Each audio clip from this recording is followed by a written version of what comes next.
जिनके होठों पे हंसी पाँवों में छाले होंगे, हाँ हाँ भाई, वही लोग आपके चाहने वाले होंगे। नमस्कार, समीर कुमार आपको आपकी आवाज़ यूट्यूब चैनल में हार्दिक स्वागत है। किसान आंदोलन के 70 दिन हो गए हैं और इस आंदोलन ने इन 70 दिनों के दरमियान कई रूप दिखाए। ऐसे तो ये आंदोलन 4 माह पूर्व से चल रहे हैं, जब से किसी क्षेत्र में 3 काले कानून लाए गए थे। लेकिन वो आंदोलन सिर्फ पंजाब और हरियाणा के शहरों में, पार्कों में किसानों के द्वारा बैठक लगाई गई, वहाँ पर धरने दिए गए। लेकिन जब किसानों की बात को सरकार द्वारा अनसुनी की गई, तब किसान के संयुक्त मोर्चा ने निर्णय लिया कि अब दिल्ली कूच करने की बारी है और जब तक हम लोग दिल्ली नहीं पहुँचेंगे, हमारी आवाज़ को सरकार नहीं सुनेगी। तो इसके लिए इन लोगों ने दिल्ली प्रस्थान किया। लेकिन दिल्ली पहुँचने से पूर्व ही भारत सरकार ने, देश में पहली बार ऐसा हुआ है कि भारत सरकार ने अपने देशवासी को दिल्ली के अंदर आने से रोकने के लिए सड़कों को रोका है, यातायात बाधित की है। सरकार का काम होता है कि जहां यातायात बाधित है उसे खुलवाया जाए, लेकिन यहां पर सरकार ने यातायात खुद बाधित की, जिससे कई परेशानी देशवासी को हो रही है। इसके पीछे एक मकसद ये भी था कि देशवासी को आक्रोशित किया जाए कि कैसे कि जो आप पर जो परेशानी आ रही है वो किसानों के द्वारा आ रही है। लेकिन किसानों ने वहीं पर अपना धरना प्रदर्शन चालू किया।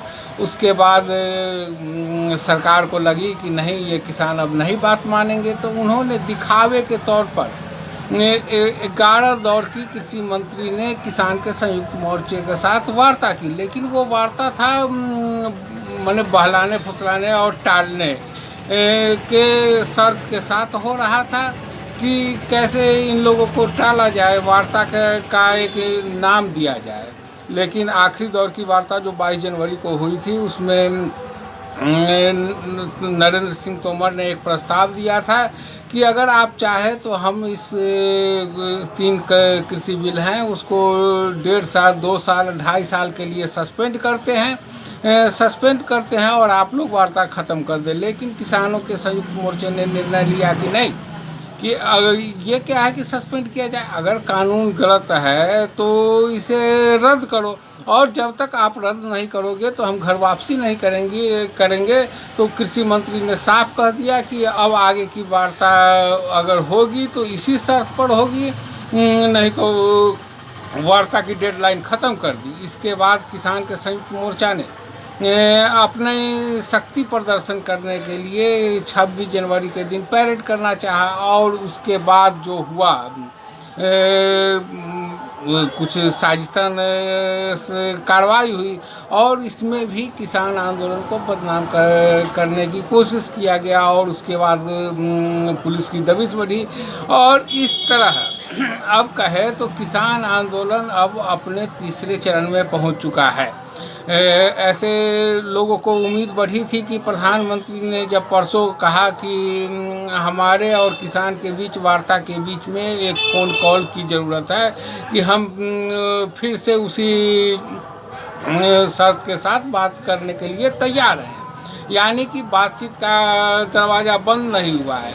लेकिन यहाँ पर सरकार का जो काम है वो उसी तरह है जिस तरह हाथी के खाने के लिए एक अलग दांत होती है और दिखाने के लिए अलग दांत।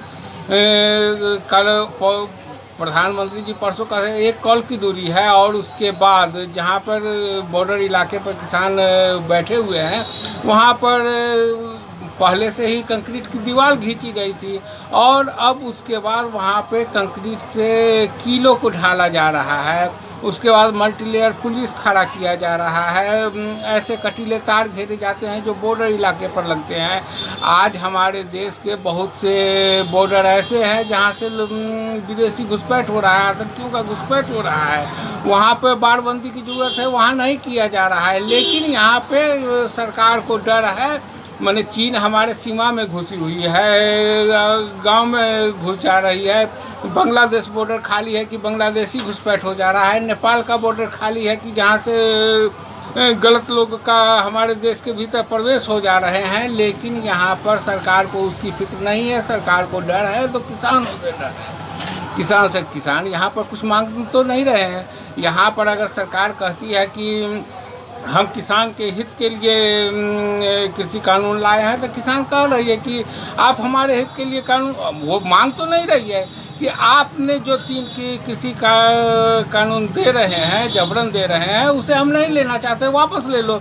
अगर मान लीजिए कि और आज के डेट में हमारे पूर्व प्रधानमंत्री लाल बहादुर शास्त्री ने जय जवान जय किसान का नारा दे करके जो हमारा देश भोजन के लिए दूसरे पर आश्रित था उसे स्वावलंबी बना दिया था, विकासशील देशों की श्रेणी में ला खड़ा किया था, और ऐसी स्थिति बना दी थी कि कोई भी दुश्मन देश हमारे देश की ओर आंख उठा करके नहीं खड़ा हो सकता था। आज के वर्तमान सरकार ने जवान को किसान के सामने ला खड़ा किया है कि दिल्ली बॉर्डर पर आप अभी देखिएगा कि दीवार के इस तरफ किसान बैठे हुए हैं और उस तरफ पुलिस मोर्चा लिए हुए हैं। यानी कि इस सरकार की एक सबसे बड़ी खासियत या सबसे बड़ा कारनामा हुआ कि हमारे देश के जवान को ही हमारे किसानों के सामने ला खड़ा किया। और हमारी जो वर्तमान मीडिया है, चूँकि ये 3 की कृषि काले कानून जो है ये उद्योगपतियों के फायदे के लिए लाए गए हैं, और हमारे देश के मीडियाओं पर कब्जा भी, हमारे देश की जो जितने भी बड़ी बड़ी मीडिया घराना है जो चल रहे हैं वो उद्योगपति के द्वारा संचालित हो रही है। तो वो मीडिया चैनल भी एक एजेंडे के तरह किसान को ही बदनाम करने पर लगे हुए हैं, यानी कि मालिक का काम कर रहे हैं। आप जिन स्टूडियो में बैठे पत्रकार तो एक पैसे मोटी रकम लेकर के ये बात करते हैं, लेकिन उसी चैनल के, उसी अखबार के जो मीडिया चैनल न्यूज लिखते हैं, फील्ड रिपोर्टिंग करते हैं, उन लोगों जो लिखते तो हैं उनके लिए लिखते हैं, लेकिन उन लोगों से आप ऑफ द रिकॉर्ड बात करोगे तो वो उन लोगों के साथ भी शोषण हो रहा है, और उनको जो पैसा दिया जा रहा है उससे उनके परिवार तक नहीं चल रही है। यानी कि इन उद्योगपतियों का जो वही नीति है जो कभी अंग्रेजों की हुआ करती थी कि शोषण लूटो और अपने कंपनी के मुनाफा के लिए लूटो। उस समय तो east India company England government के लिए काम कर रही थी, लेकिन आज की जो ये कंपनियां हैं वो खुद अपनी कमाई के लिए कर रही है। आज भारत सरकार वर्तमान बजट में आप देख रहे हैं कि रेलवे को निजीकरण करेगी, एयरफोर्स को निजीकरण करेगी, एयरलाइंस को निजीकरण करेगी। तो ये जो संस्था थी ये घाटे में क्यों जा रही थी? हमारी जो भारत सरकार की रेलवे थी, जब युद्ध के समय ज़रूरत पड़ती थी तो वो मुफ्त में भारतीय सेनाओं को इधर से उधर ले जाने का काम किया करती थी। क्या वो निजीकरण हो जाएगी तो ये काम उद्योगपति का रेल करेगा?